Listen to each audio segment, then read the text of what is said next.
ناظرین وقفے تو بعد دوبارہ خوش آمدید. شاہ صاحب, جس طرح وقفے سے پہلے میں آپ سے گزارش کر رہا تھا افغانستان کے حوالے سے اور خصوصاً میڈیا کے حوالے سے جو میں آپ سے پوچھ رہا تھا کہ کیا مطلب آپ کا اس میں کیا نقطہ نظر کیا ہے؟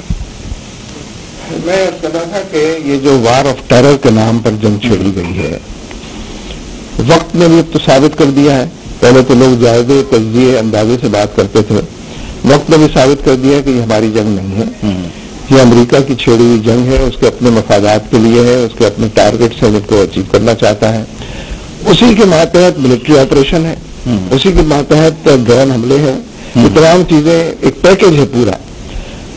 افغانستان کی جنگ کو 10 سال ہو گئے تقریباً, اور اگر جنگ جیتنی ہوتی تو 100 دفعہ جیتی جا چکی تھی. لیکن ہارنے کے لیے تو امریکہ اعلان نہیں کر سکتا اپنی شکست کا.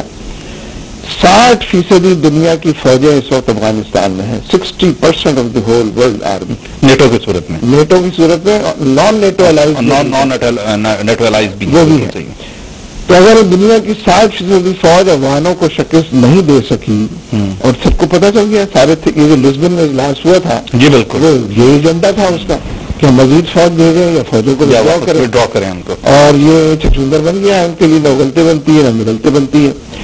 اس لیے یہ تو واضح ہے کہ اس کے اثرات پوری مسلم دنیا پر بھی اور خاص طور پر پاکستان پر پڑیں گے کہ امریکہ کو شکست دینے کا راستہ یہی ہے جو افغانوں نے اپنایا ہے. افغانوں کی تو تاریخی لوگوں کو شکست دی, بالکل جس کی موت آتی ہے افغانستان کا رخ کرتا ہے سپر پاور نہ اس کا نام ہوتا ہے, برطانیہ ہو یا سوویت یونین ہو یا امریکہ. تو اس لیے میں نہیں سمجھتا کہ آسانی کے ساتھ یہ منظرنامہ جو ہے لوگوں کی نظروں سے اوجھل ہو جائے گا.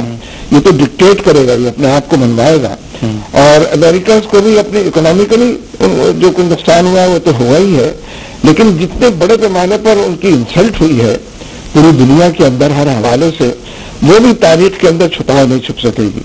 تو میں یہ سمجھتا ہوں کہ ہماری آرمی کو, کیونکہ فیصلے انہوں نے کیے ہیں, آرمی آپریشن جو ہے اس کو تو فوراً ختم کرنا چاہیے, اور وار آف ٹیرر سے ودرا کر لینا چاہیے کہ یہ ہماری جنگ نہیں ہے. اور اگر یہ صرف قبائلیوں کے سپورٹ کر دیں ڈرون حملوں کا جواب, تو قبائلی اس کا جواب دے سکتے ہیں. ہم نے قبائلی جرگے کیے ہیں پورے ملک کے اندر, پشاور میں بھی 3-4 کیے ہیں, اسلام آباد میں بھی کیے ہیں, کوئٹہ میں بھی, اور یہاں لاہور میں بھی. قبائلی اس کے لیے تیار ہیں. تھوڑی بہت ٹیکنالوجی کی ان کو ضرورت ہوگی جس طرح افغانوں کو ضرورت ہوئی تھی, لیکن یہ کہ ادروائز وہ تمام چیزوں کے لیے تیار ہیں. اگر فوج یہ کام نہیں کرتی ہے تو اپنی شکست بھی دیوار پر لکھی تحریر کے اوپر پڑھ لے کہ اپنی شکست سے وہ دوچار ہو چکے ہیں, اور امریکہ کی شکست کو بھی وہ فتح میں نہیں بدل سکتے. ایک کوشچن جو ہے وہ بڑا میں کرنا چاہ رہا تھا کہ آپ یہ دیکھیں کہ خصوصاً افغانستان کے حوالے سے ایک بات تواتر سے آ رہی ہے کہ اگر امریکہ وہاں سے ایویکیو کرتا ہے اور وہاں سے وہ واپس جاتا ہے تو اس کے بعد پاکستان اور جو افغانستان کے جو تعلقات ہیں وہ بہتر نہیں رہیں گے. کیا ایسا ہے؟ دیکھیے بات یہ ہے کہ اس وقت بھارت کو امریکہ کی وجہ سے افغانستان میں کھل کھیلنے کا موقع مل رہا ہے. بالکل, جتنی تعمیرات ہیں سارے پروجیکٹس اس کے پاس ہیں. پھر افغانستان سے بیٹھ کر وہ پاکستان میں سازشیں کر رہا ہے, جتنے اس کے کانسولیٹ ہیں اسی کام کے اندر مصروف ہے. جو IGFC بلوچستان کا ہے وہ بھی ریکارڈ پر ہے, میری جنرل سرونگ, جی بالکل, وہ بھی یہ ریکارڈ پر ہے کہ بھارت وہاں سے بیٹھ کر خود سے بم بھی بھیج رہا ہے, پیسہ بھی تقسیم کر رہا ہے بلوچستان میں بھی, صوبے پختونخوا میں بھی.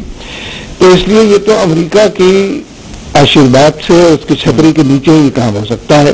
امریکہ اگر ودرا کرے گا تو بھارت وہاں ٹک نہیں سکے گا. طالبان کافی ہو جائیں گے, اس پر پل پڑیں گے, اور افغان جو ہے اس کو چھوڑیں گے نہیں زندہ. اس کے نتیجے میں بھارت چاہتا ہے کہ امریکہ کی شیلٹر اس کو فراہم رہے اور اس کے مطابق وہ کام کرتا رہے.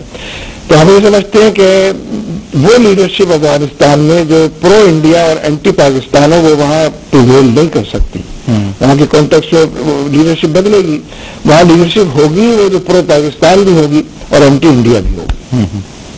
اچھا نسیم صاحب, میں جو تساں بلکہ جی گال کرنے پہ میں وہ سوال اگر شاہ صاحب بالکل کروں, شاہ صاحب ہوں اگر جواب دیں. شاہ صاحب جس حوالے سے نسیم صاحب ابھی بات کر رہے تھے کہ کیا یہ صرف ایک ہی ریمڈ ڈیوس تھا؟ یعنی ہم تو یہ سمجھتے ہیں سینکڑوں ہزاروں ریمنڈ ڈیوس یہاں برسر پیکار ہیں. یعنی اس شخص کی جو یہ مجال ہے کہ اس علاقے میں جو مزن کا علاقہ ہے, بہت کنجسٹڈ ایریا ہے, بھیڑ بھاڑ کا علاقہ ہے, تو پیدل گزرنا محال ہے, اور کیا جا کے آپ اتنی بڑی گاڑی کہ وہ شوٹ بھی کرے, اور بڑے پریسیجن کے ساتھ اس نے قتل کیا ہے, بہت مہارت بھی اس کو حاصل تھی. تو اس سے اندازہ کیا جانا چاہیے کہ آفس میں نقشے نکلے ہیں اس کے پاس سے, نام نکلے ہیں اس کے پاس سے, اور یہ تو اگر صحیح بات فرما رہے ہیں نظیر صاحب, اگر اس کو پراپرلی پروب کریں, انویسٹیگیٹ کریں, تو بے شمار ہے جو اس کے سینے کے اندر اور کاغذات کے اندر محفوظ ہوں گے. ہماری ایجنسیوں کو تو ایک نادر موقع آتا ہے, سنہری موقع. تو یہ آپ کی بات درست ہے, یہ ایک ریمن ڈیوس نہیں ہے کہ جس کو آپ نے پکڑ لیا تو امریکی بند ہو گئے. یہ تو سینکڑوں ریمن ڈیوس بناتے پھر رہے, اور ایشو وہی ہے کہ یہ ہمارے ایٹمی پروگرام کو غیر محفوظ کرنا چاہتے ہیں, اور ان کے اندر بڑے پیمانے پر افراتفری پیدا کرنا چاہتے ہیں. لیکن ایک چیز اس میں جو ہے, کیا مطلب آپ سمجھتے ہیں کہ ہماری جو سیاسی حکومت جو ابھی یہ کہتے ہیں کہ ہم جو ہے عوام کی نمائندہ جماعتیں ہیں, ان کو یہ بات سمجھ نہیں آ رہی؟ نہیں, ان کو یہ بات سمجھ میں آئی بھی ہے کہ اقتدار کے لیے امریکہ کی طرف ہی دیکھنا چاہیے, اور امریکہ ہی سے اقتدار ملتا ہے اور جاتا ہے. اسی لیے آپ دیکھیں کہ میں تو مسلسل یہ بات کہہ رہا ہوں کہ جو اس وقت کانفرنس جنرل ہے لاہور میں امریکہ کا, اس کے خلاف ایف آئی آر درج ہونی چاہیے.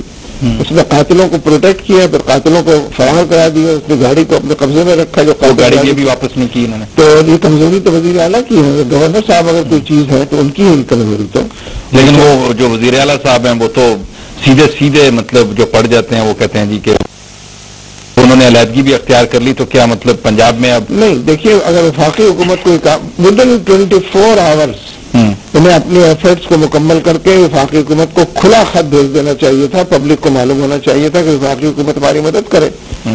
خود تو آرمی چیف سے ملنے کے لیے ہر ہفتے چلے جاتے ہیں, تو یہ بات آرمی چیف سے نہیں کی وزیر اعلیٰ صاحب نے, کل بھی خبر چھپی ہوئی تھی کہ ملنے کے لیے.